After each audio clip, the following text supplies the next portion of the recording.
Ladies and gentlemen, please welcome the Churchill Club CEO, Karen Tucker.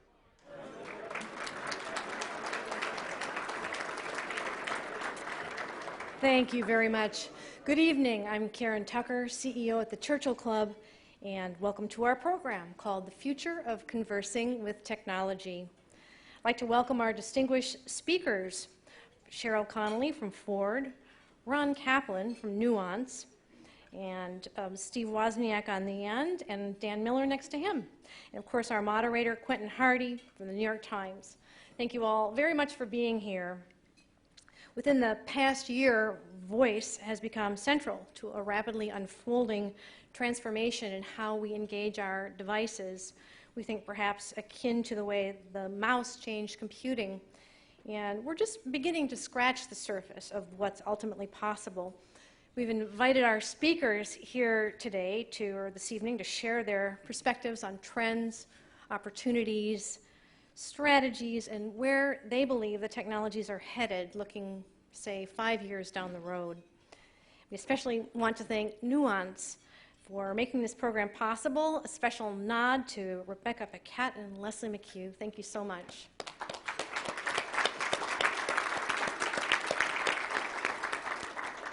It's great to see such an amazing audience in the room. We have people here from across the country and around the globe. And I want you to remember, please, that you are the reason that we are presenting this program. So if there is a topic of interest to you that doesn't get covered during the onstage portion, there will be Q&A approximately the last 30 minutes starting at about 8 o'clock. There will be microphones in the room, and you can raise your hand and ask for the microphone and bring that topic up. Our next program is a breakfast program later this week on Thursday, August 23rd, called Once Upon a Time, The Future of Storytelling in the Age of Big Data. That program is in Mountain View. And next, on August 29, we're proud to present SAP co-CEO Bill McDermott in conversation with Jeffrey Moore of Crossing the Chasm fame. SAP looks to be quite on the upswing, so expect a fascinating conversation. And we also have a remarkable set of programs for you on Thursday, September 13. First, a day-long event called Changing the Game, co-designed by IDEO as part of the curatorial team. You'll be able to hear an amazing group of speakers talking about change and innovation.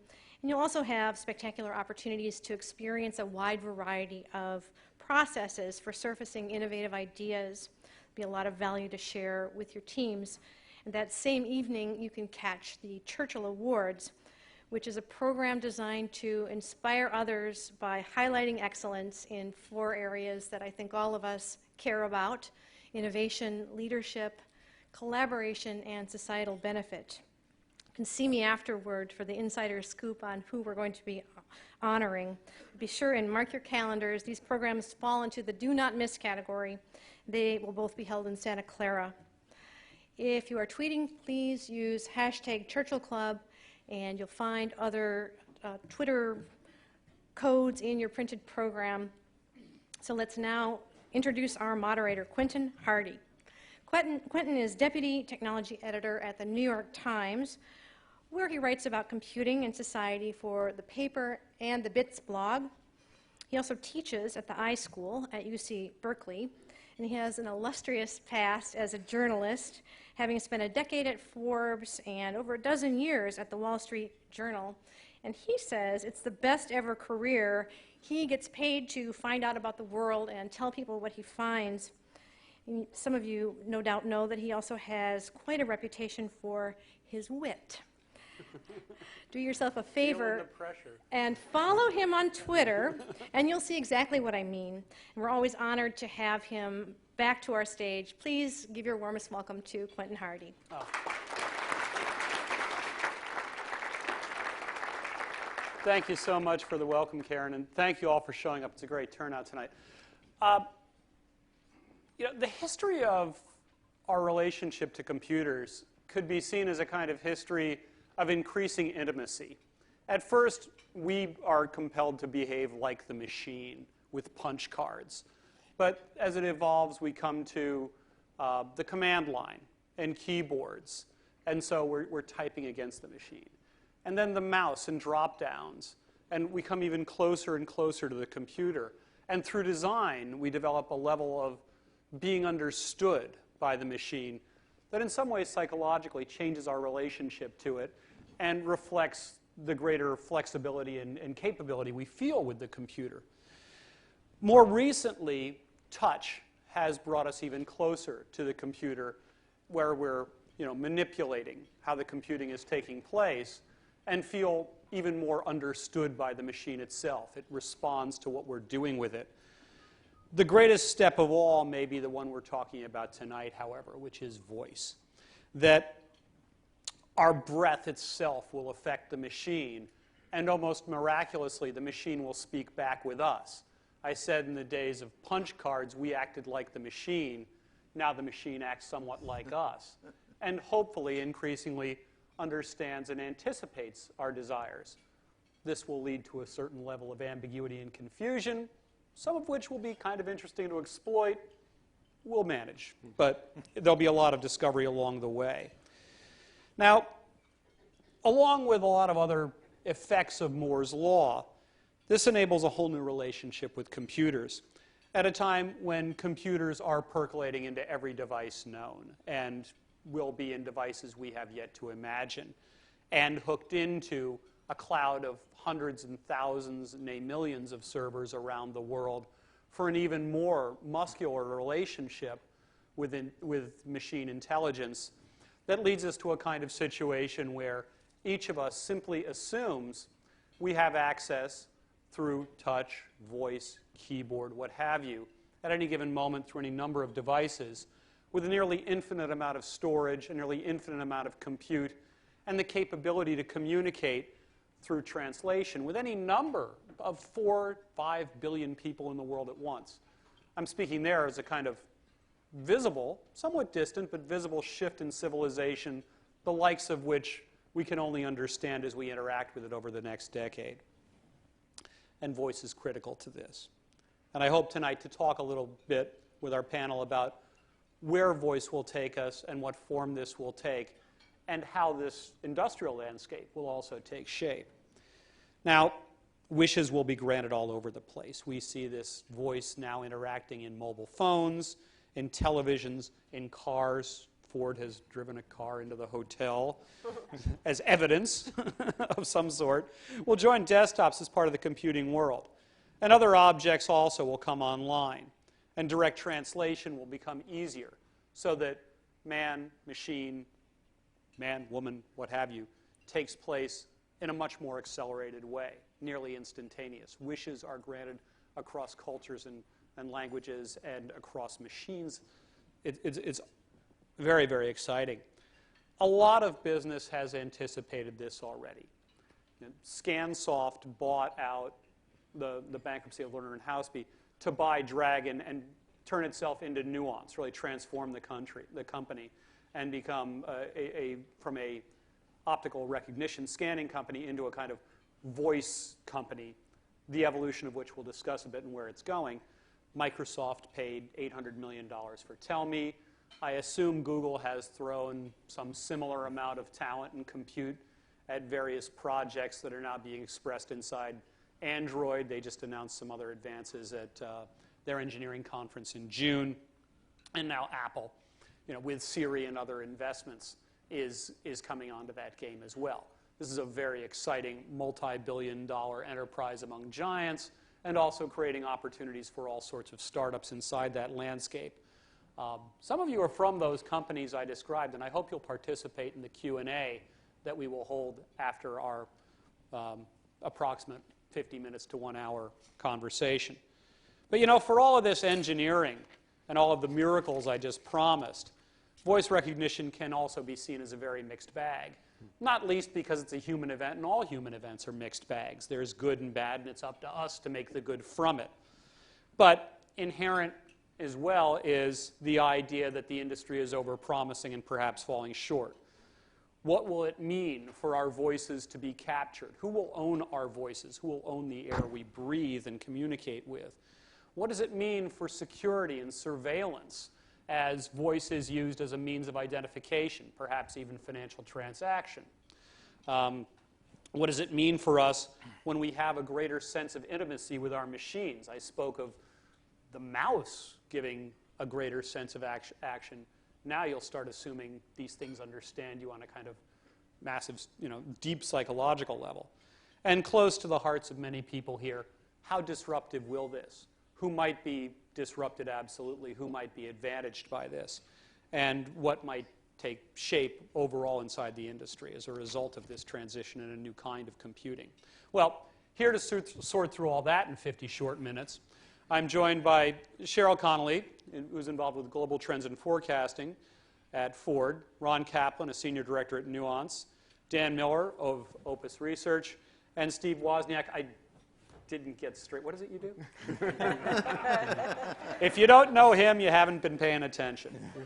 But let's just start out working down the line, and then we'll proceed to a conversation. Sheryl, I'll start with you. Talk a little bit about what you are in your bio a bit, but more to the point, that world I sketched out, how much of that was moonshine and industrial fluff, and how much of that do you think is real? And what is the important thing that's taking place inside voice now? So I'm Sheryl Connelly, and I'm with Ford Motor Company. I'm basically the in-house futurist. My point of view comes from one of consumer insight. What drives us? I look at consumer trends through the lens of social, technological, economic, environmental, and political arenas, and try to understand the landscape and how things are going to unfold, and how we as an innovator of automobiles can be on the leading edge of that. In terms of voice, my thought of it is one of versus supply versus demand. I hear a lot of talk about the innovation and where we're going, but it all seems to be driven by the supply side. I'm much more interested in the demand side. Why do we as consumers want this information? What does it do for us? Just because we can doesn't mean we should. And when I break it down fundamentally, I think technology is only as good as its accessibility, and voice is just one more mechanism to make technology that much more accessible. But at the heart of it, what do we as the end user get out of it? Well, from a trend standpoint, we refer to this as information addiction. We believe having information at your fingertips, delivered in a just-in-time fashion, provides great benefit. One of those benefits is that it provides you more opportunities. It presents you with more options. You're more likely to influence the world around you. You are allowed to act more spontaneously. And if you culminate all of these things together in the aggregate, it can actually influence your wealth, your power, your control, your success. And if this proves to be true in modern times, our desire for this just-in-time information will grow and grow to the point that it indeed might actually become insatiable. And this concept isn't new to anyone in this room. That's why we refer to our BlackBerries as our crackberry. I mean, we have become so dependent on this flow of information, some people actually refer to it as online oxygen. So that when we're without, we feel deprived of a major life force. So I want to know, what are the drivers behind that, and will this stay? Are they strong enough to keep this alive? Will this demand grow or fade in the marketplace? And I believe it'll grow. I believe it'll grow for the following reasons. Here are the fundamental drivers. One is that we live in a marketplace that requires greater scrutiny. The mistrust in business, government, media has never been stronger. And so we as consumers, the idea of let the buyer beware has never been stronger. The onus is on us to scrutinize the world around us. And these handheld, just-in-time information allows us to do that. Secondly, it deals with a sense of time poverty. The idea that there are not enough hours in the day are not new. I mean, you can find journals that are 200-300 years old that say not enough hours in the day to accomplish everything I want to do. But it's acutely different in modern times because of these digital devices. And I think there's a great irony that these devices were sold to us as time savers. They're going to be efficiency. And instead, they engage us in ways that we've never imagined. The boundary between work and play has never been more blurred. But having these handheld devices allow greater spontaneity. It allows us to manage our time in the context of time poverty. The third, and I think probably one of the most powerful drivers for the Western or developed world, is that information has become the new status symbol. In the wake of the recession and conspicuous consumption falling out of favor, ostentatious displays of wealth have really become quite weary of, in the marketplace. We don't aspire to that. But having information, being recognized as a go-to resource among your friends, your family, and colleagues, that's the new clout. That's where the cachet falls, and that's where these digital devices enable this. Now, the fourth driver is probably the most intriguing, but the one that I understand, that is the least understood. And this is the emergence of new science that talks about the physiological effects of getting new information. That the body actually craves information. It releases chemicals from your brain that are akin to the kind of chemicals that it releases when you receive a reward. So our appetite for information will continue to grow. And voice is an avenue that I think will extend the breadth and the depth in which we can go into this information. So it's a manifestation of our desire for speed of information. It increases the velocity, and therefore it will proceed. We'll find ways of... But I don't think it's just velocity. I think that it's breadth, it's depth, it's context. It's about getting the right information at the right time, in the right place, from the right source. Mm-hmm. I think the frustration with technology, and this encompasses voice, is when you want a piece of technology to do something and you ask for B and it delivers X. You know, and the advances that we see from companies like Nuance is that they're engaging technology through a natural conversation tone, a real dialogue, that we no longer have to change the way that we converse.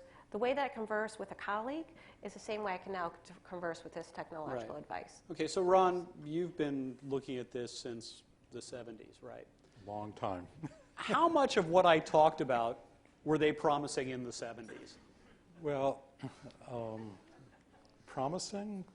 Most, probably. Right. That was you easy. Feel like we're closer? That was easy. That was easy. No, I do Handicap actually. how it's going. So I started my career in the early 70s at Xerox PARC. Yeah. And we saw that computing was going to get personal. It hadn't been really up to that point. It was going to be used by ordinary people in ordinary situations. And moreover, computing was going to deliver an increasingly complex and diverse array of features and capabilities. And I think that's kind of the crucial thing in here, which is complexity, because there's a danger in that, and we also saw the danger. And this is kind of what happens when you have kind of an engineering activity, a bunch of engineers actually going out and building all the things that they can build. You have all this wonderful available technology, and it's not accessible. That is, ordinary people can't remember how to do it. If they remember, they can't execute whatever the commands and controls are that go along with that technology. So the danger is that you create a whole bunch of stuff, a whole bunch of features, a whole bunch of information, whatever it is, and the sheer complexity of dealing with it overwhelms any utility that comes with it. So we saw that as a major issue. How do you create the illusion of simplicity in a really, really complex set of offerings, information, and so forth, for ordinary people, not for experts that have been trained how to do, 10,000 hours, to make an expert at something. So there were two prongs of research at PARC, trying to create the illusion of simplicity. One was the windows, the mouse, the icons, what we now know as the GUI. And that was pretty easy to do, roughly. I mean, it took only about 10 years before it showed up on the Mac and kind of became cost-effective and affordable for lots of ordinary people who love the Mac. And it actually organized information in a way that took out a lot of the complexity. You could put an array on the screen, you have drop-down menus, some choices, and the point-and-click metaphor basically meant you didn't have to do all those command lines. You only had to think about these sort of pixels, these icons on the screen that represented the things that you wanted to operate on. So that was pretty successful, and we're still pretty much living with it. The second prong is what I'm going to call the conversational user interface, the CUI. And the goal there was to allow users to use ordinary language to describe the information that they need, or the actions that they want to perform. And I think that's sort of The action side is something that I think you didn't kind of mention in your discussion, but that's the other side of getting information and causing things to happen, kind of command and control in a natural and easy to specify way. And that's what conversation is, getting things to happen much like by using language, much as you would with a personal assistant or a friend, in the days when friend had a meaning of somebody that you would actually know. So I remember, yeah, actually, this maybe dates me. I remember those days. So I think that the GUI was really, really good for about maybe 20 or 30 years. And it's kind of getting overloaded now. It's not functioning as well as it used to. I mean, you've all had the experience of, a page comes up and there are 45,000 things on the page, and you're looking for the one, the coffee that's going to be ground and not beans or something like that. And you're just scanning the whole page, and you can't find it. You'd like to just be able to say, I want to order some ground coffee. Well, you're talking about speech recognition that's beyond simply obeying commands and trying to understand intentions. That's right. Is that something that really exists So this now? is what the conversational user interface is, and it goes back to the point that you made. It's understanding what I want by what I say. When I don't actually say everything, a lot of it goes in an ordinary dialogue and an ordinary conversation. Most of the information that transpires gets communicated without actually verbalizing. And how far along do you think that level of understanding is? Well, let's see. About 5 years ago, I made a prediction that it would be, I tended to calibrate these things in terms of the age of the system that you're talking to. Is it a 1-year-old, a 2-year-old, a 5-year-old, and so forth. I think 5 years ago, we were talking to, or actually 7 years ago when I made this prediction, we were talking to 1-year-olds. It was very tedious, and not much happened. Yeah. So I think we've moved through the 2, maybe we're kind of getting towards the 5 or 6. That's maybe the conversation's getting kind of interesting, and maybe good things are happening. And these conversational user interfaces don't need to be perfect. And I think that's an important point here, that perfection is not required. They just need to be good enough so that you feel comfortable in being able to get the effect that you want in an easy and natural way. I mean, I probably only understand about 80% of what my wife says to me. So really high average. Well, we've been working on it for a long time, and so 80%, and still the garbage gets taken out. Yeah, right. Eventually. Yeah. So the machine, sort of 5 years old, it's out of diapers in that point. So it's out of diapers, and it's not even in the terrible twos. It's not actually saying no to everything. Right. So soon it will start working and playing with others and sharing its toys. Yeah. That'll be nice. Yeah, throwing sand. Let's move down the line. So Dan, you talk to a lot of companies. Right. Why are they all getting into this? What do they want? What do you think they're going to build that's going to work? Well, to sort of paraphrase what Ron said, there's just a lot of hope tied in there. And actually, I would say that we put an umbrella around what we cover and call it conversational commerce, and it's really trying to describe the technologies that help people talk to other people more effectively, people talk to machines more effectively, and then the machine-to-machine interactions that have to take place in order for these things to happen with low latencies and greater efficiency. And it's just, it's gotten much better. It's not like you're talking to a 5-year-old. There are gaps, though, and the companies that, I've had the privilege to be hanging around at the top of the Silicon Valley for 29 years now, but in the past 8 or 9 years, there are opportunistic firms that have come along and seen certain deficiencies in how either spoken words or gestures or what you do from thought to action are not being recognized, not being acted on.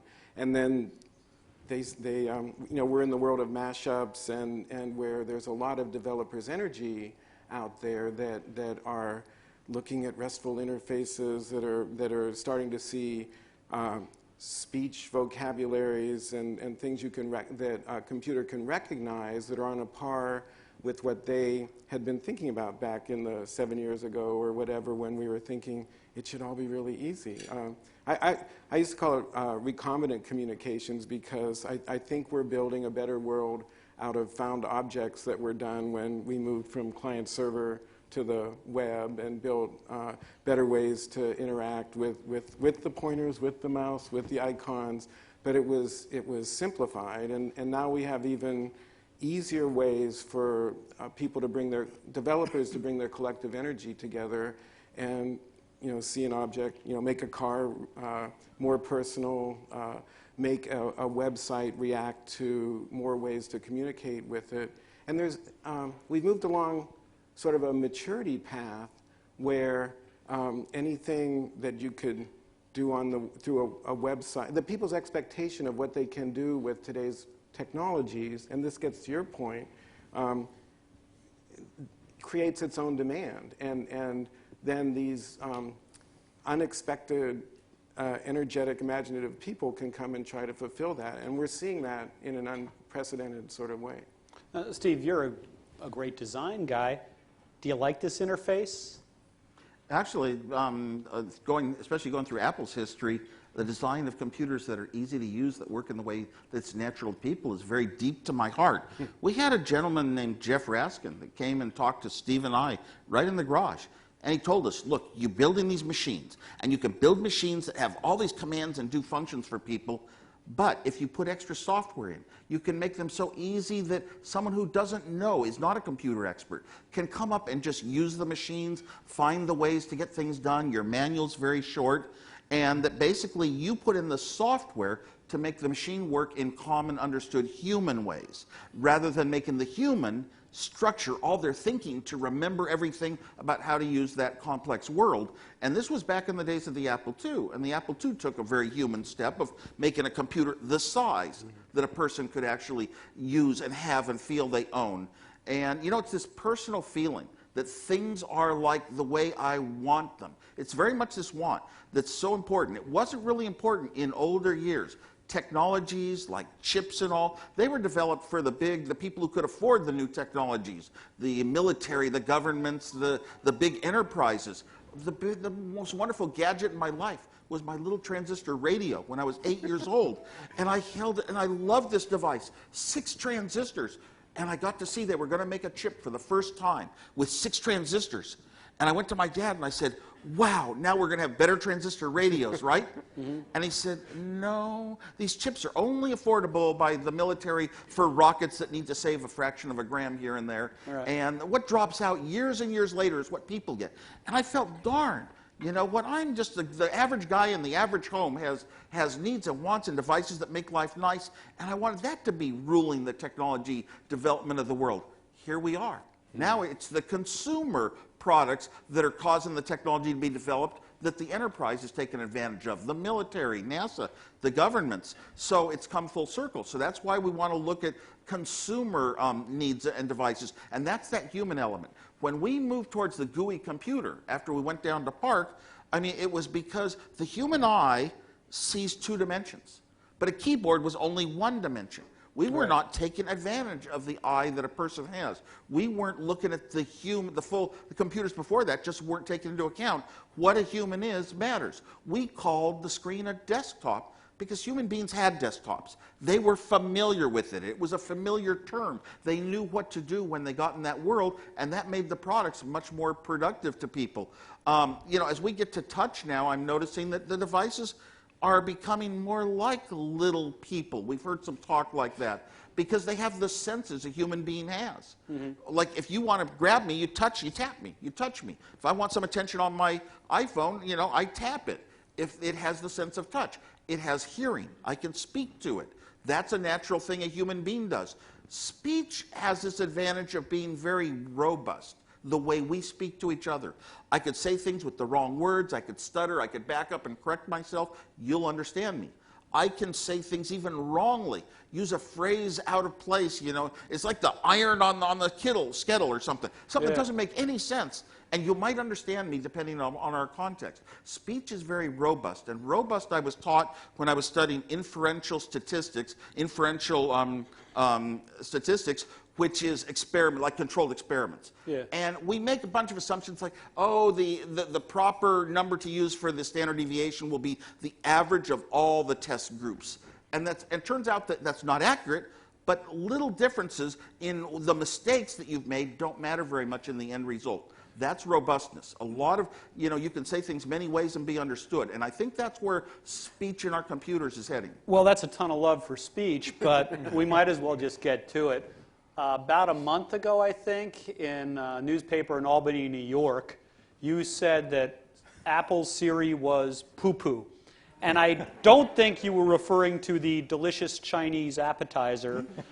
Yeah, I didn't say it the way you say it here at all. Yeah. But I said there are disappointments with it because I said Siri had come into my life. And it brought me to where I could say I'd like a reservation for 4 people at 6 p.m. Wednesday night at Ruth's Chris Steakhouse, and it would get it, and I'd just hit confirm. This was before Apple owned Siri. Yeah. And the day Apple bought Siri, you know, and I was in Tahoe with my wife, and I said, we wanted to know, is this the largest lake in California? Difficult question, you know? And I explored on Google, typing things in, following structured procedure that I hate, for 20 minutes, getting articles about Lake Tahoe, articles about California, and no list. I said to Siri, I said, let's try Siri as a joke. I went to Siri, which was an app not owned by Apple yet, and I said, what are the 5 largest lakes in California? You know, and it was Salton Sea and North Annis, and Tahoe was 3rd, and Clear Lake was 5th, and what? I said, whoa. Can it do mathematics? I didn't expect it to do that sort of thing. Wow. I tried Siri and I said, what are the prime numbers greater than 87? 89 started the list. It gave a list starting with that, crediting Wolfram Alpha. Somehow using the phrases greater than, it knew it was a relationship. And Wolfram Alpha is the database for relationship stuff. 5 largest is a relationship. It understood me the way I thought. You've just recapitulated everybody on here. That's her immediacy. That's his expectation, creating a demand that you would use this more. I mean, it was living that way. So what do you think slowed down? Also, I get back to your idea of love, too, or somebody mentioned it. A lot of us love our computers. In the Apple world, when it was Apple's and Microsoft, everybody who had an Apple loved it. They just spoke of it that way. Everybody now who has the technology, they love it so much. It's such an important part of their life. We are getting that feeling you get from another person. And like was said, it's going to start understanding like our inner soul and conscious better than humans do someday. So what do you think happened to Siri? You fell out of love with it. Well, here's what happened. When Apple bought Siri, I would say, what are the 5 largest lakes in California? And here's what upset me. It would come up with all these lakefront property sellers. And when I'd say prime numbers, I'd get all the prime rib places.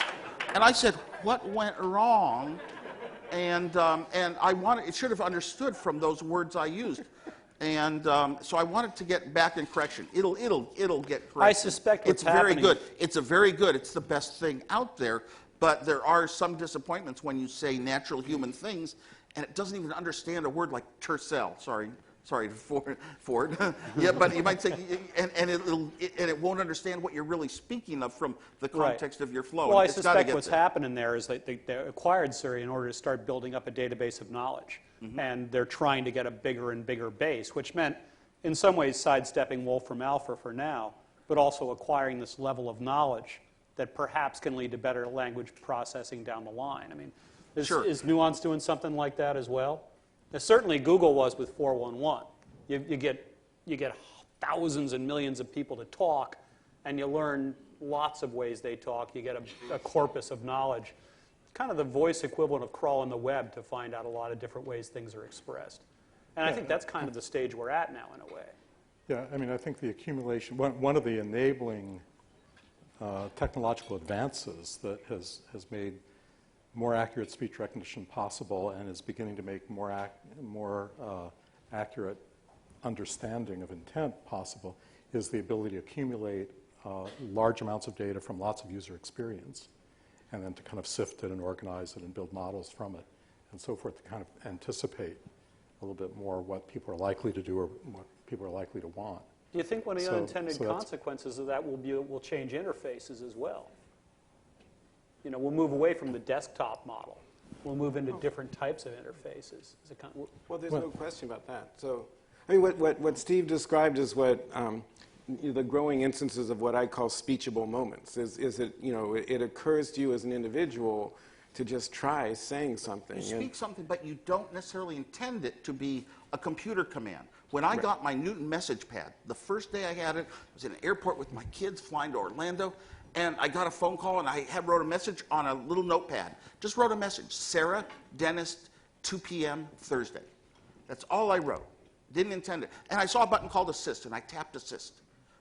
It opened up the calendar. It put it in Thursday at 2 p.m., Sarah out of my contact list, and the title was dentist. Oh my God. I didn't intend it for a calendar command. I didn't have to think. I didn't have to work. And everything we build in technology should save us from memorizing and thinking things. I mean, we used to build RPN calculators at Hewlett-Packard, and out came Texas Instruments with arithmetic expressions, parentheses, and things. And the funny thing is, our RPN made you keep all sorts of things in your head trying to remember what was on stacks and all. And the arithmetic calculator was actually the natural way that we had learned all our lives to write things. So it was better, and you should always sense when things are easier, you should move in that direction. It's actually why I wear a very unusual watch, because I can tell in my head, my brain is doing less hard thinking work to read the time on this watch than any watch I've ever had before. Don't worry, God gave you enough cycles. You're fine. But you just want things that, you know, you almost don't have to get into, I know how to use it. Right. I say something just that I would say to another person, and it somehow understood it. But Sharon, when you're building a car, like, I assume the voice interaction really would be limited to hands-free phone calls, maybe some GPS interaction. Are there other areas where you think voice will come into the car? It already has. I mean, but you have to consider the context in which this technology has evolved in the car. So we all have these digital devices, and when Steve and other innovators are thinking about how we use it, they think we have both hands dedicated to the screen, that our eyes are glued here, that we're not doing anything else, and that if we want to talk, we can hold this right up to our hand. But that doesn't work so well when you're in a highway driving with one hand on the wheel going 70 miles an hour. Hey, everybody on 280 does it fine. And so when you take the complexity of operating a device like this, you have to amplify it exponentially when you think about how people want to operate it when they're behind the wheel of a vehicle. And that's not something that Ford offered up. That's a response to the market demand. The market is such that consumers are saying, I have a certain amount of connectivity between home and office or school, and I expect to have it seamlessly even when I'm behind the wheel of a car. And so what we did is we're partnered with Nuance and Microsoft and a lot of other suppliers. The first thing we had to realize is that we're not the experts in phones. We're not the experts in these digital devices. So I remember a time, I've worked for Ford for 16 years, and I remember a very short window of time where we actually imagined that you would have a phone number for home, another phone for office, and a dedicated phone for your car. Like, oh, call me up in my car. It's just not practical. And so our strategy has been to partner with those who lead in that space and say, what do we need to do? And our system is an open architecture infrastructure where it's designed to receive new technology and make it compatible with the vehicle.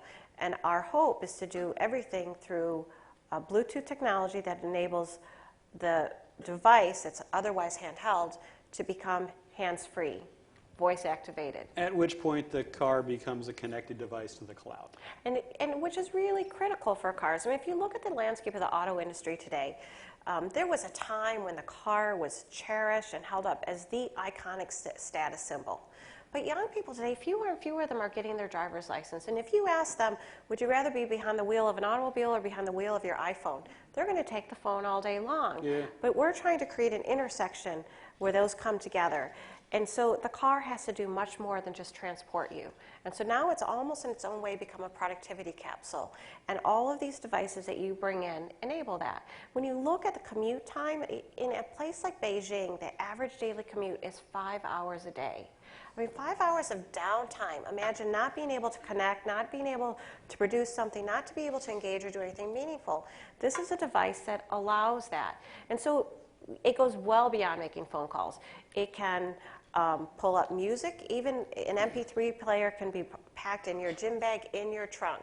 And as long as it's Bluetooth and paired, you can say, play genre, play playlist, play this song, play this artist. Voice becomes this means to this perpetual connection we were talking about before. But it's not just about these devices. You know, it's also going to talk, sorry, finish your thought. Well, it's changing the way you interact with the car. I can change the climate of the control of the temperature of my car through voice activation. I can have it read incoming text messages. I can have it change the radio station. I can have it pull down a weather report. All that's in the realm of what's expected, though. It's really sort of transitioning things that are now onto a new level. And fundamentally, when you get into these kind of areas, there are unintended consequences, there are new practices, there are new businesses that are created as well. And I was wondering, I said to Dan, you know, at what point do these devices start talking back to us as well as part of the interface? You know, mobile advertising could be voices coming at you as well. Why is mobile ads like things you click on? It's not working for anybody. Are we going to get to a stage where ads are talking to us as well? Oh, absolutely. Well, I mean, and I'm not advocating it necessarily. But you know, I'm pop up kowtowing, your phone, not mine. Right. No, I'm kowtowing to the inevitable, and you know, we're at a point where Apple's the most valuable corporation in the world. About 10 a.m. this morning, yeah. And just an amazing story. But the business reporters always paired it with the Facebook story, and the Facebook story was that they haven't figured out how their revenue model and their need to just get more and more revenue is going to translate over to the growth of people accessing Facebook over the phone. Right. And I would say that you know, if anything's going to drive it, there's going to be the recognition that interactive ads on smartphones will incorporate some form of, it'll sound like your old transistor radio, I suppose, but the idea of understanding your location, understanding your context, understanding what your friends are doing, whatever, is some of the grist for having better, more relevant ads. There's the creepiness factor and all that you have to sort of overcome. Well, you know, the classic case is it's creepy because, like, we're old and it's new. You know? I don't think it's creepy. If it's convenient, people will use it. Well, I don't think it's creepy. I think there has to be an underlying value proposition. We are surrounded and inundated by marketing messages, and so if you want my attention as a consumer, as an individual, you better be prepared to entertain, educate, or inform me.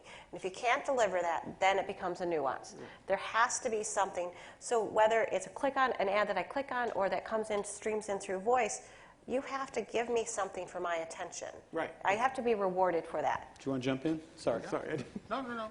I'm answering. I was just going to comment on, like, a lot of my friends turned off Apple iAds. I don't want iAds getting my location. Well, heck, I'd rather have information. If I'm going to get ads, I'd rather they be relevant to where I am and what I want. This and is who the I am. crux, yeah. And we've sort of given up that kind of privacy anyway. Well, and let's think about where we are with Siri, such as it is, that in the cloud, well, on the device or in the cloud is some form of accurate speech recognition, and that's just the beginning of capturing something your utterances. Sure. And then in the cloud is some natural language processing that could potentially get to intent. There's artificial intelligence and hooks into things on the back end that get to how you will carry out commerce. And you have sort of, you know, the natural, you're moving in some natural way to responding to what the machine thinks a person wants to do. And then you get to the original intent of advertising, which some could argue is just providing leading information that ultimately leads to a transaction, but is informed by all this information and metadata about individuals. And we have a lot of the pieces for Ron, something. you wanted to say? So I actually wanted to leave the advertising world behind. Never going to happen. Yeah, well, I try. No, but I want to kind of back up to some of the comments that you made about the way the phone or whatever the device is used in the car. And I want to abstract away from that because this communicator is really kind of a universal interface to all sorts of devices. So the car is just one example right now. I would love to be able to talk to my thermostat. I mean, there must be... Exhibit A really is the television. The television. The remotes are so television, broken at this point. The television, there are lots of complicated devices that you have in your house that you don't actually know how to use. They have all this capability and functionality, and maybe you did it once, or maybe you tried to, if you're the IT person in the house, maybe it's your job to figure it out and so forth. But again, it goes back to my point that the complexity is what undermines the available functionality. And having that kind of universal communicator with interfaces to the car, interfaces to the thermostat, the television, and so forth. I mean, to me, that's, and for some of the things, like if I'm interfacing to the thermostat, I don't expect an ad to pop up. I mean, I don't want to buy what the thermostat wants to sell me. When I'm sitting in my kitchen and when I'm sitting in my house and I say, that's really hot, what's going to react? The thermostat, the oven, my wife's shoes? Well, that's the problem of ambiguity and figuring out intent. I mean, kind of an example of ambiguity and the role of context in disambiguating, which is going to be crucial for these things to be useful, is, we had, the buffet here with chicken in it and so forth. And if the waiter had gotten up and said the chicken is ready to eat, we would have immediately known that the chicken is cooked, it's displayed, it's ready to go and get it. If we were in a barnyard scenario, we would say, oh, well, we better get some bird feed or whatever they eat, and start spreading it around. But the context that we all share is what lets us disambiguate and get the right intent from even a very simple kind of statement like that. You think that's all going to get... Sorry, go ahead. But you described the universal communicator with sort of tentacles that are... Interfaces. We don't call them tentacles. That's okay. Although there was Trying a thing to make in the you paper, less creepy. It's a good idea. There's the soft robot that DARPA, there's some DARPA project for the soft robot, make it, looks like an octopus or something. Right. Is that what you're thinking of? It's more or less. All the sea monster metaphors are going away. Slimy. Something slimy and persistent. Friendly. Friendly, persistent. Yeah. But I remember 5 years ago we were at SRI and a company a research group that eventually became Promptu was developing a single-use sort of device that was going to be around controlling the TV. and that has a specific set of problems in context. And there's sort of this tension that you can't create a universal recognizer because context is so important. So that's to be something in the front end. You have to identify the context. That's part of the problem. Right. So all these things are hard. Yes. But we're talking about the future. We're talking about a lot of, and there's a lot of brute force computing that's been thrown out there, and it's made an enormous difference. And we've proceeded so quickly. Sorry. Well, there are things that are changing. I mean, for instance, if you look at the design of that automobile over there, some of it's inspired by cell phone technology or computer technology.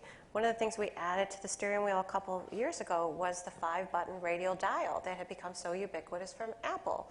So it's an up, down, right, left arrow with an OK button in the middle. So that we know that the users are very comfortable with that with their cell phones, and so we put it on the steering wheel so that they're operating other features. Mm-hmm. We have tablet technology that's clearly taken from the computer industry. And so what's interesting is that not only do you have a collapsing of this convergence of technologies, but it's changing the nature of competition among industry. I mean, Google's making a car. Who would have thought? It's so when you get into the future, it's not going to.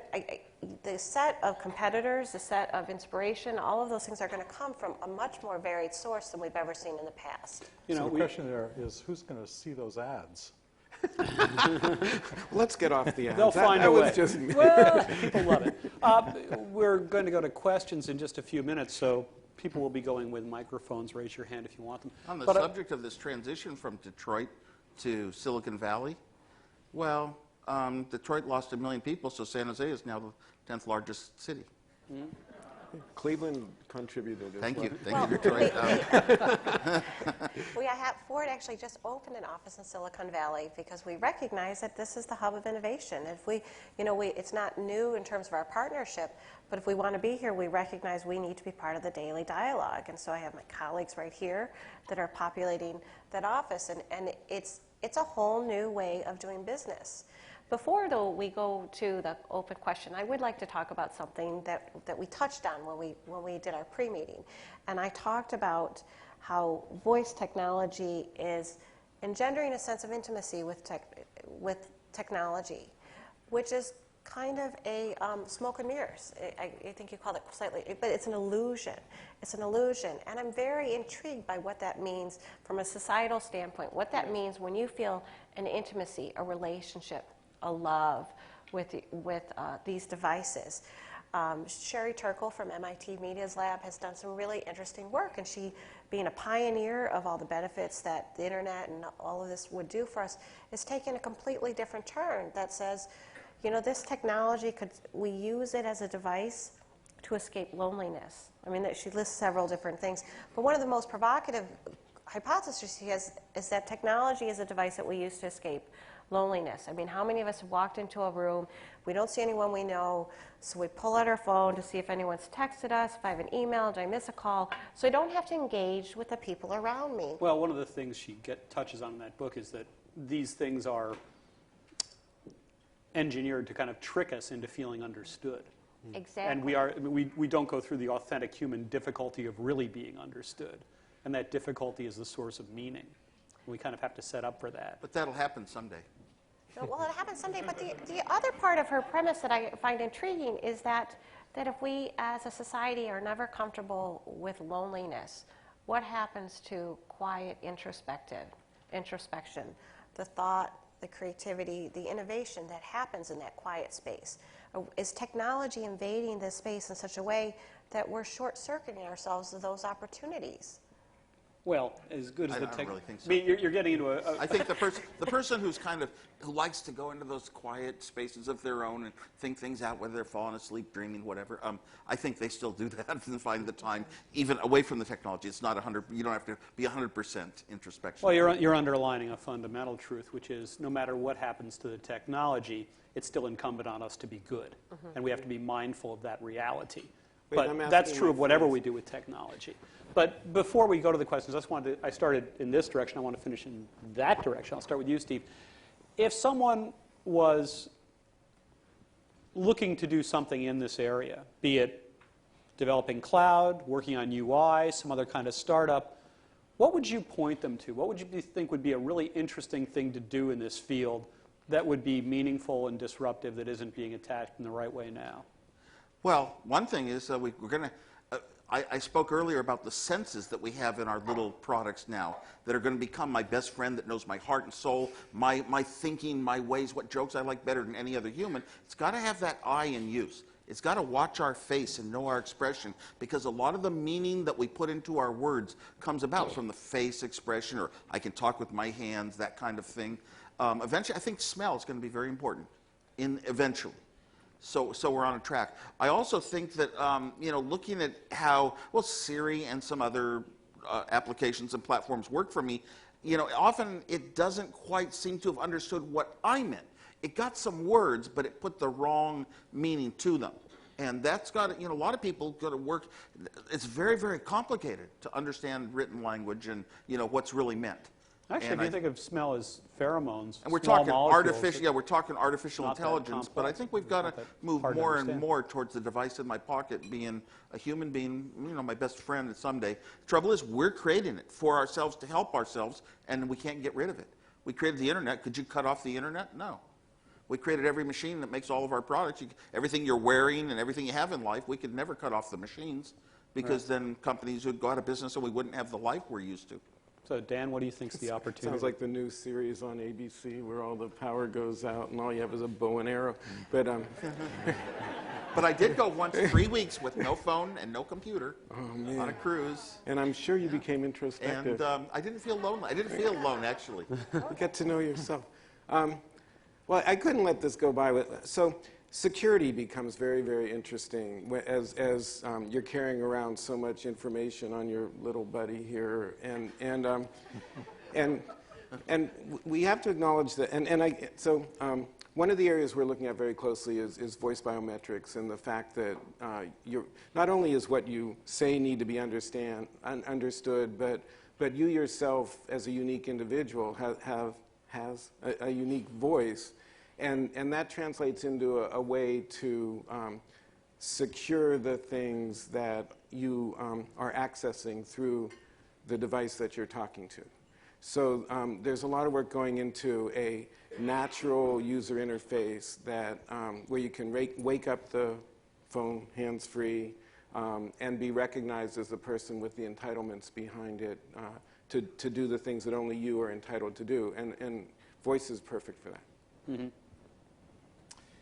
Well, I kind of come from the technology side, and so I think the real opportunity is in closing the gap between the speech and the intent, the understanding, and dealing with context, dealing with information in an integrated way. There's information about who you are, who you're talking to, if it's by who I mean device or information source, whatever it is, the situation that you're in, and all the information resources and device resources that are around you, the context.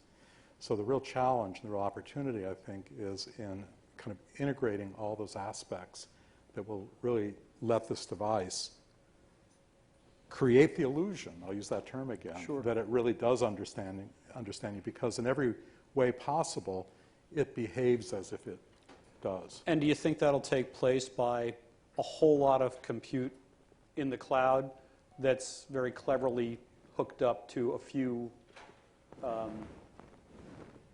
processes in the client that seem like they're anticipating while this back end is going on? I think that's going to change over time. I mean, partly, I mean, we've seen these cycles. We had mainframes, and we had time sharing, and then we had personal computing, and now we're going back to the cloud, which is kind of a different kind of server kind of time. So I think that, again, as the technology, the actual computer technology continues to get cheaper, that more things, and particularly the things that you really care to maintain as yours and are private, that they'll maybe move back down towards the device. So there'll be kind of over time, I think, shifting of things back and forth, so that, obviously if you need to get at information sources, you have to go to the cloud. But if you're talking to devices in your local environment, your car, whatever it is, then there's no need to go out to the cloud, and you don't want to be, in the forest someplace where the cloud isn't available, and all of a sudden you can't turn on the music in your car. Photon processors, man. Well, the cloud is almost essential to some things because it has the information of the world. As many nodes as we have neurons in the brain, order of magnitude, as many network connections as we have synapses, and that's why, you don't ask a smart person questions anymore, you ask Google. Starts with G-O, like God.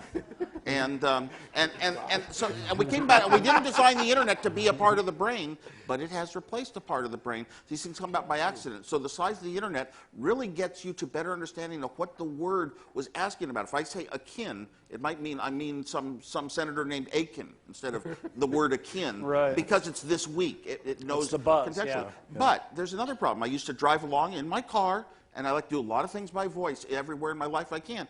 And I just pushed a button on my iPhone, and I would say, call Janet, mobile. And it would call her. It was built into the phone. And then we got Siri. And I'd push the button, I'd say, call Janet, mobile. And I'd wait, and I'd wait, and I'd wait. And then a message would come up saying, I'm not on the internet, even though I was, but sometimes I may not be on the internet. So I would like to, the local works, you keep some kind of a mix. I think we really are going to need a lot of the client and the server solutions and What? But now you have to explain and why, what are the why you were dissing the cloud a couple weeks ago, or were quoted as dissing the cloud. I wasn't. I think there are a lot of problems that I have stumbled into personally. When I get into products real early, You dissed the cloud. You said Siri was poop, but you're such a hater. Yeah. Don't be a hater. No, Siri's actually Come great. on, man. Love technology. Siri's great, but here's the problem. When things don't work and you expect it to, and you did things right as a human, it's very frustrating. And I run into problems with gadgets because I'm sort of an early adopter and really testing things out. And what I run into, sometimes even 3 to 5 years later, the masses are coming into the same sort of occurrences in technology. What they like is what it usually is, not the problems. I'm having one problem after another because of the cloud, because I don't own anything on the cloud. Anything can change instantly. The way things work, a feature can disappear, a product can disappear on the cloud. Good Lord, I even had a Google Calendar disappear on me. Don't ask me how. I didn't do anything wrong. So but it's a complicated, it's part of a complicated world. It was probably a sync program. But these sort of problems are getting more and more for me every month. That's the problem. Right. And I think that the rest of society is going to go through so many problems with the cloud, it doesn't work beautifully like a trusted friend does. And we're going to get there eventually. But this is the case of now we're pacing in front of a microwave wondering why it's taking so long, The technology shows up and immediately we're spoiled waiting for the next thing. I'm talking about the cloud, when you don't have control. When you buy a microwave, it's in your house and it works today, it's going to work tomorrow, and it didn't go and you kept it protected and it doesn't change. It's just like the vacuum cleaner I had 40 years ago, still works. It's in a closet, it's protected. That's what we're losing. Works as well as it did back then. But I'm sure that I've signed away anything on the cloud that goes wrong. I have no recourse. Sheryl, what do you think's the opportunity? Well, I think Steve mentions is something that we haven't spoken a lot about. And, when this technology works, it's exquisite, and we can't imagine our life without it. But we're not at a point where it delivers exquisiteness 100% of the time. And there's there's a secondary part of this in terms of, I talk about information addiction on one hand. The other hand is information overload. We live paradoxically in a time when information's never been more readily available, but our ability as an individual to determine what's accurate, credible, or reliable has never been more difficult. And so the key word that we talk about within Ford is simplicity. Simple interfaces that kind of support this very complex, sophisticated technology behind it, and how we engage with that technology. Because if it's not useful or accessible when we need it, then it's not delivering any sort of meaningful value for us. Yeah. Market research talks about, as consumers, when we go to buy something, we tend to buy things because of features and benefits. We're inclined to buy something that has the most features. But the greatest dissatisfier is when those features don't work and we're left. So there's this paradox of buying stuff because it's capable of doing so much and then owning it and being frustrated because you're underutilizing these capabilities that aren't accessible to you. Okay. And so I think it's incumbent on the innovators, the manufacturers, the supply side to make sure that if you're going to put a technology or an innovation out, it has to be intuitive, it has to be streamlined, it has to be simple. Otherwise, you're worse off for having tried. Right. If you're going to have this level of intimacy, it needs to react on a kind of intimate and consistent level. Let's take questions from the audience. First question. Sir? George Gilbert, GigaOn Pro. For Steve and Ron, just in terms of moving this conversational user interface forward and who's in a best position to do that, there seems to be it's easy to understand, relatively easy to understand intent and sort of surface nouns and verbs in the context of a simple website or app like OpenTable. But then you also want a set of tasks that work together, like planning a trip. So how do you integrate what a particular app might do or expose and a platform provider or a device maker to make everything work together? How are those handshakes going to happen? Is it to me? Yes, it's for Steve and basically you could think, oh my gosh, I could just write a program and a program does a certain function. Today's world, everything in our life is changing how we live our life. It's almost all by our devices and our apps and our computers, what their capabilities are. But now that we're mobile, all of a sudden, you're mobile. You have your computer everywhere. You're tied in to so many of these functions in life, whether it's, it's restaurant, it's buying something for something else, it's calendars, and linking, how they link all together seamlessly is very important to have that human sense. So I think there's apps in the future. There's going to be businesses developed. A lot of kids want to go out and I want to learn how to write an iPhone iApp, but really it's better if you can write the IAP and do the server side and then connect it to other things on the internet, other sources of information, and solve larger, bigger problems. Those are going to be the big winners. How's that going to be done? I mean, just like mechanics, who's going to service those folks and who connects them? How's it going to be done? Who's going to... Yeah, who wires all that together? The person doing the app, like OpenTable, and then connecting it to the website, and then there's the native piece. We're actually in an incredible time for new ideas and new thinking about everything in life and how it's done. And I don't know who's going to be disrupted. I guess it's being hashed out now in some ways. I mean, the Nuance strategy, as I understand it, is to be a provider to many, whereas Google or Microsoft wants to have a process inherent in their very, very large network of task-fulfilling devices. Which of those is the more effective? That gets worked out in the marketplace over time. I don't know, Ron, you're in a better position to know. I was going to say, if we kind of separated out the communication understanding part of it from the execution of whatever that communication is, I think that's sort of a first step. Because language, the vocabulary may be different and so forth, but language, English is English, and anybody can pretty much express anything that they want, better, worse, in English. And so that's kind of a given. The speech is coming under control, the language interpretation is coming under control, or will. And now the question is, well, how do you interpret the propositions, let's say, or the requests, or whatever it is that you understood?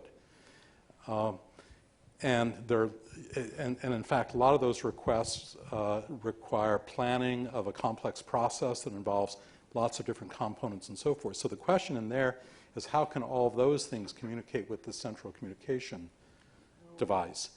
And you think about either individual interface specifications for certain services that are highly popular and so forth, or you think about standards for interface that map vocabularies into actions in various ways. And it's kind of a little bit like the semantic web, which had this kind of chicken and egg problem for many, many years. Like, nobody was going to bother to produce these annotations unless there were apps that would actually make use of them. And it was not worthwhile making an app if in fact there was no data that you could operate on. And somehow that kind of eventually opened up, and it's now getting to be actually pretty viable.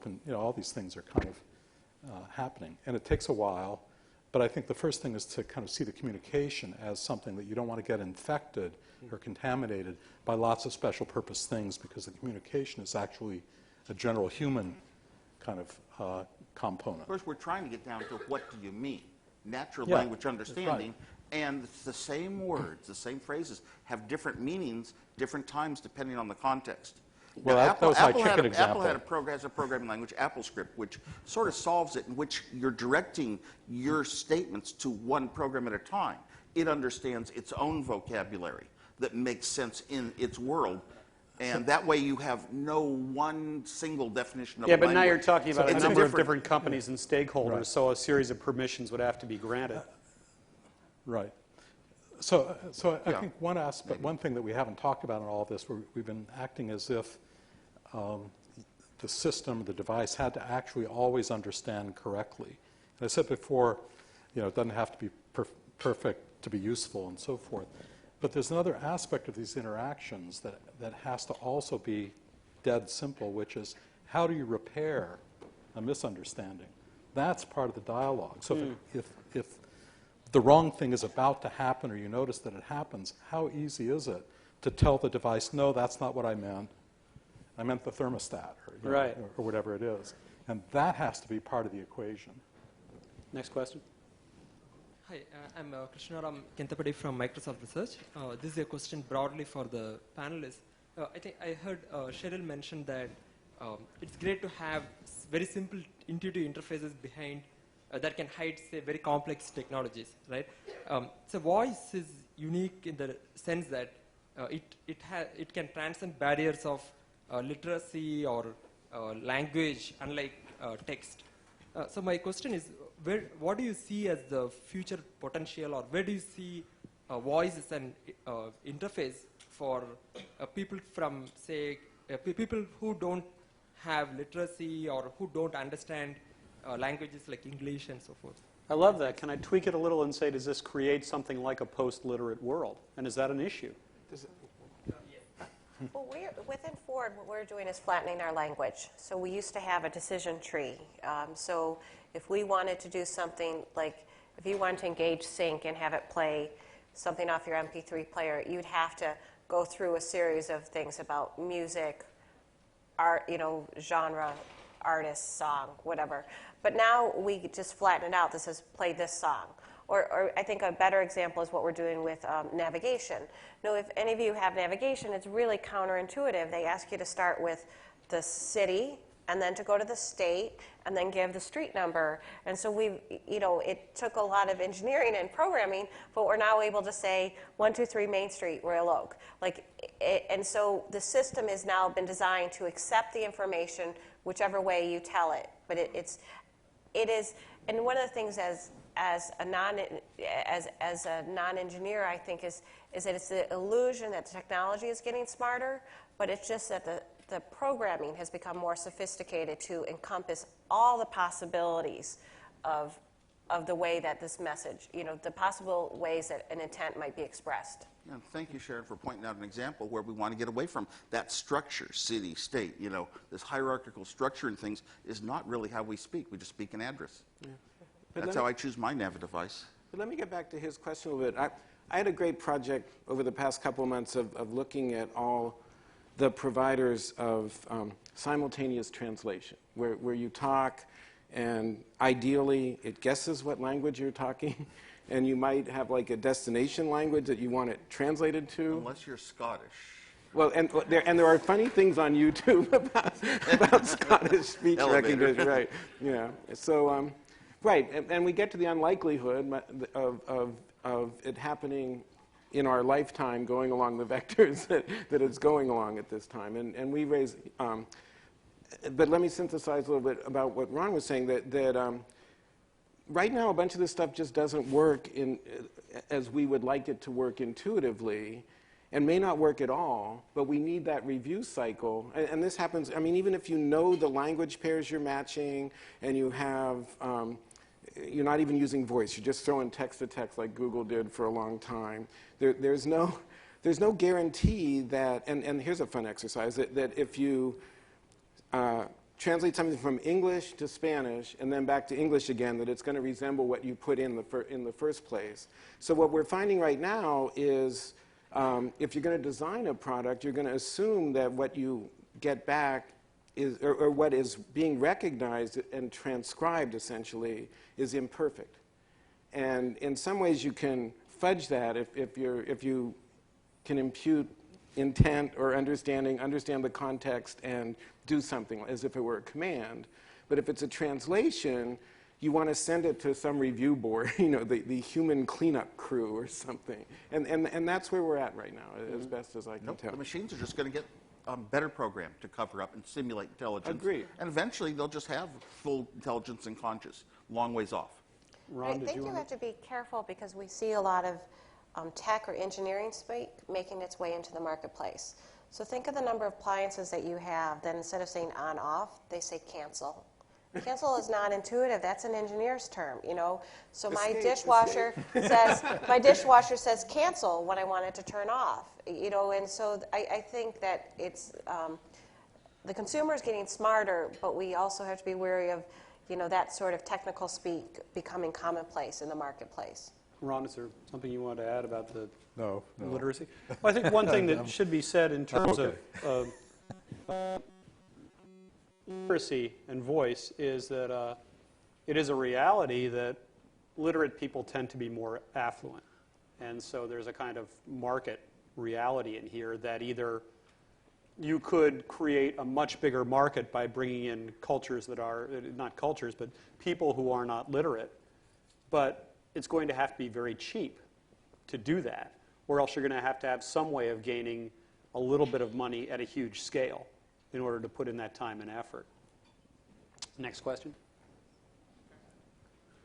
Hi, I'm AJ. I started Speak With Me. We were based off of a decade of research at Carnegie Mellon, funded by DARPA and Bosch.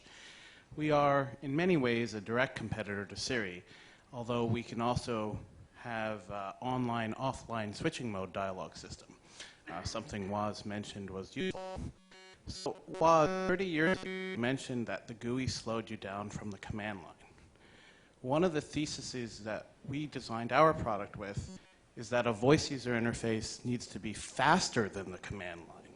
So what's your take on latency and the fact that Siri could take up to 45 seconds while you're driving 80 miles an hour on the highway to get back to you, being a problem with respect to these I never felt that the GUI was slower than the command line because it was doing more powerful things. What it would have taken to do those things from the command line, I felt it was faster even if I did have some what appeared to be slowdowns trying to get tasks done. So, and what was the second part?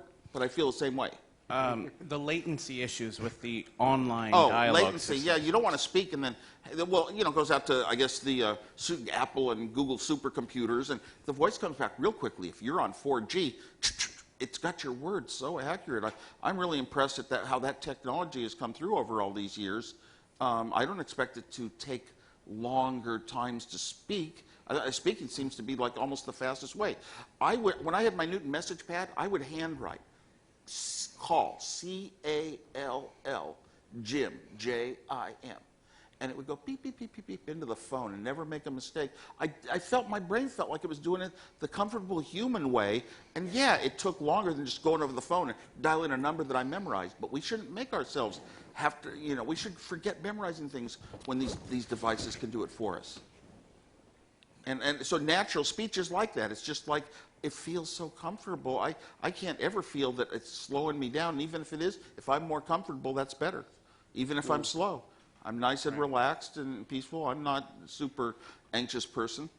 And what's your desire for the system to work when you're, say, in a room like this where you have one bar or no reception?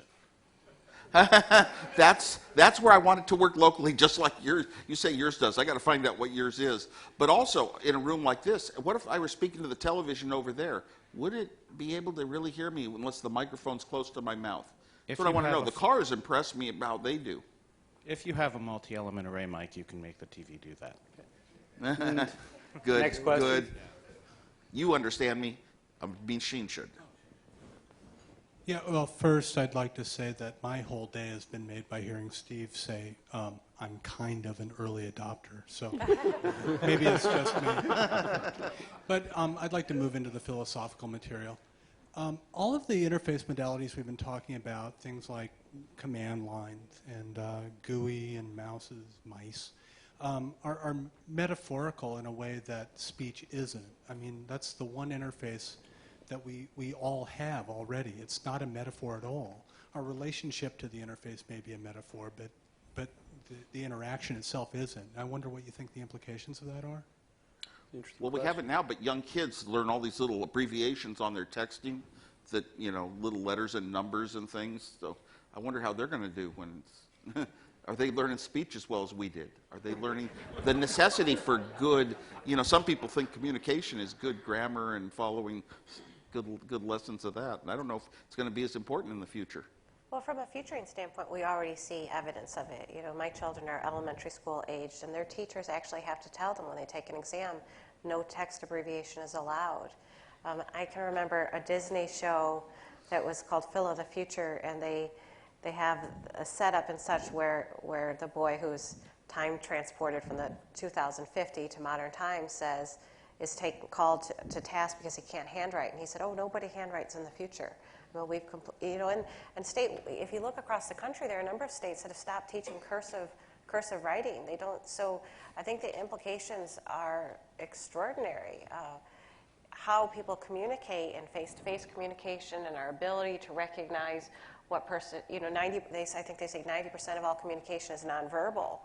So if we're engaging with technology, where does that other 90% go? I think you make a really interesting point there, though, that because it is so immediate, it's the breath from my body going to this machine, it raises the stakes for the machine as well. And I think when Siri makes a mistake, you take it more personally than you would a search failure because of the way it was originated.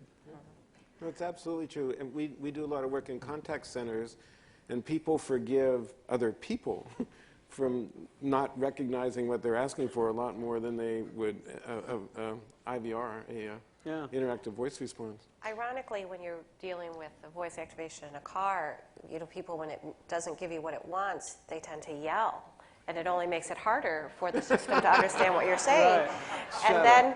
And then after they're done yelling, they start talking to it very slowly, like it's simple-minded, which is also disrupting the context in which the technology thrives. And when you call up an office, when you call up an office and you get the robot that wants you to respond and tell you what to do, how many people start feeling good about what's about to happen? Well, I think that's an important issue, because if you felt that it just misunderstood for a moment, and if you helped it understand what you truly meant, it would actually go ahead and solve your problem. Right. But we don't have that confidence. We take this first mistake as an indication that, boy, are we in for it here. Yeah. So this may be, a transitional it's a UI point. Issue in a sense. It's a capability issue and where we are with all these technologies and so forth, but not necessarily where we're going to be. And if, in fact, the system does give us reason to have confidence that we'll eventually get to whatever it is that we want to do, right? Then we'll probably be, just like with a person, we'll probably be willing to forgive it a few mistakes along the way. Mm-hmm. But right now, it's like, boy, I know the way I know about you. Right. You make a mistake like that, the game is up. Right. Question? Over here. Hi, I would like to, my name is Moises Goldschmidt, I'm from Microsoft Research, and I would like to go back to the intimacy factor. And something that has been a bit missing, I would like you to speculate a lot, is about prosody and feeling. I mean, perhaps context, my frustration and not be able to ask the question when I wanted to ask in the middle to steer the conversation, my frustration with the device instead of yelling at it, or once I start yelling, if the device understands, hey, I see you're frustrated. Let me try. So it goes back to the multimodality of what's needed. I mean, we have cameras in the phone. I mean, look at my gestures, at my eyebrows, how I move my head. So how far are we from representing my emotional state and recognizing my emotional state through the tone of my voice and, my singing? And it's to everybody involved in the panel. It's so complex, it's hard to say. How far away is perfection? Perfection being defined as good as a person could do. And, Ray Kurzweil says 40 years. Right. Well, he always says we're going to live forever. Once we live. He said 4 years for 20 years. But I mean, to his question, we're already seeing speech analytics emerging as a very, very important area and one that's getting a bunch of investment. And a lot of speech analytics has been getting into emotion detection, not in real time. So, and once again, I'm quoting context center sort of technologies, but they'll go through stored voice files and they'll detect higher pitch, they'll detect whatever, and it's not an exact science. Does Ford know when we're falling asleep?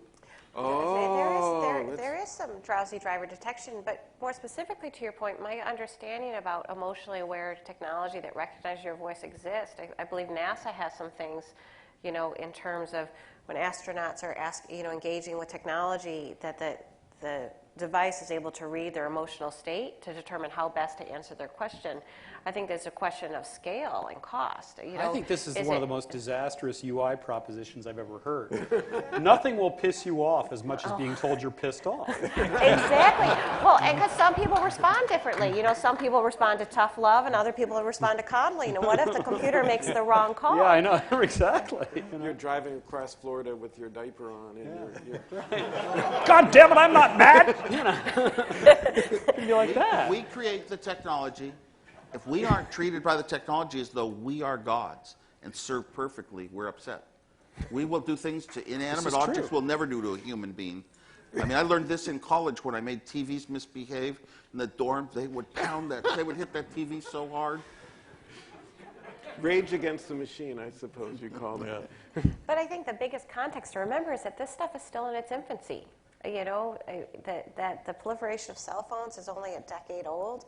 Yeah. You know, the iPhone, the Siri, you know, those are new entrants into the marketplace. So we're just scratching the surface of what they're capable of doing. We also find out as the compute increases just how much harder the challenge is. You know, the complexities of what communication are become manifest as we start to explore this stuff. Well, Steve said something that I think is interesting, because I think that the future luxury would be those who can afford to disconnect. Well, let Ron jump in, because I think he wanted to. I was just going to say that I think there is, you know, it's like a Ray Kurzweil kind of thing. There is this acceleration going on right now. And in part, it is the Siri effect. I mean, people are talking, you know, it's just generating an enormous amount of investment in lots of different companies and places and universities and so forth, because the image of what may be possible is there for everybody to see. I don't know if you like the Scorsese interview or not, but you know, it's like, really, you could do, you know. That creates a reality. And that creates a reality, and that's creating a lot of investment. So I think if we were to project the development history of the last 10 years into the next 5 years even, I think we would be underestimating all the advances that are going to be made, just by the sheer effort that's going on. We have time for one more question. Karen, it's so tough. No pressure. Y'all are fantastic. So I have a question for Ron about personalization. About what? About personalization. So, and it kind of touches on something we've been talking about, by which I mean you've been talking about throughout the panel, which is that why we love our technology. I love my Pandora station after I've input enough you know, responses to it. Like, it knows what I want before I know what I want. So as the technology develops, to kind of personalize, not just like for the cloud, for the general population, but individuals like prime numbers versus prime rib, how much of that input is going to be integrated into the user interface, and how's that going to show up with the technology? And thank you. And that's for me. Yes. Well, I'd have to say, I don't know. I mean, I think that it's clearly a need, it's clearly an enabler, both for the way you relate to it and for the capabilities that it will provide to you. And the question is, how does it learn your preferences? You know, without, I mean, you could go in and, you know, do all the, you know, pointing and clicking, whatever it is, or tell it.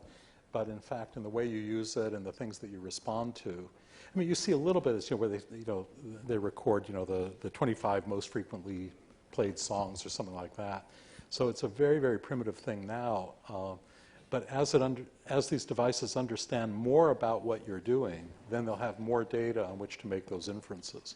When it will happen, how it will happen, I don't know. But you know, all of this is kind of creating the infrastructure that will enable that to be possible. There's two sides to that. Pandora is so good at presenting the song you like. I hate it. I will not touch it, because I'll wind up spending all night listening to new songs and ordering them and never get any sleep. It's too good. Yeah. That's what they had in mind. Yeah. I'm only one person with 24 hours in a day. I believe that's all we have time for, Karen. Did you want to say a few words? But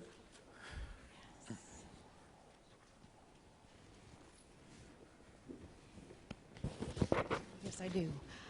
On behalf of all of us here, just want to thank our speakers again for your candor and for sharing your insights and perspectives with us so freely. Really appreciate it. And Quentin,